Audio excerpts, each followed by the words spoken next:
Bienvenue dans cette nouvelle vidéo consacrée au métaprogramme. Aujourd'hui, on va voir taker, giver. Alors, taker, comme son nom l'indique, c'est quelqu'un qui va prendre. Giver, c'est quelqu'un qui va donner. Alors, une personnalité plutôt taker, c'est quelqu'un qui va avoir tendance à se servir.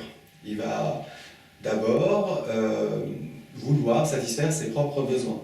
Donc, elle va prendre. Elle va prendre du temps, elle va parfois prendre de l'argent, elle va prendre... Attention, je précise que taker ne signifie pas voleur, hein, bien entendu. Hein. Mais c'est une personnalité qui va facilement prendre. C'est-à-dire que si elle a un droit ou si on lui doit quelque chose, eh bien, elle va le prendre. Elle va le prendre même systématiquement.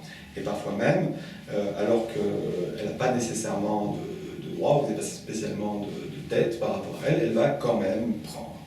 Mais elle ne va pas se sentir redevable pour autant. C'est par exemple une personnalité qui va très facilement se faire inviter chez quelqu'un et qui pour autant ne va pas du tout se sentir obligée de rendre l'invitation. Quand même, elle aura passé une très bonne soirée.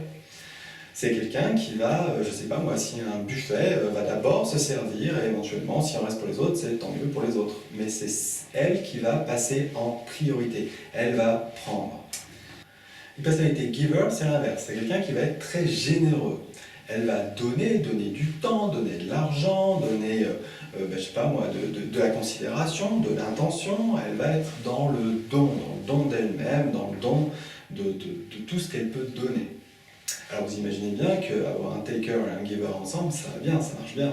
Il y en a un qui donne, et puis l'autre qui prend. Au début, chacun trouve son compte, et puis au bout d'un moment, peut-être qu'il y en a un, le giver par exemple, qui va se dire « ouais, au bout d'un moment, ça suffit comme ça, finalement, qu'est-ce que tu me redonnes en retour ?» Mais l'autre n'est pas programmé pour donner en retour, il est programmé pour prendre.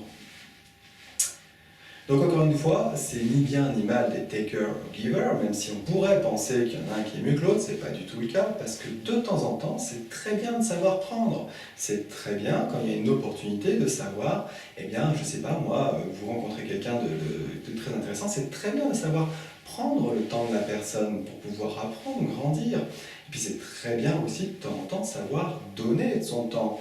C'est très bien de temps en temps de pouvoir...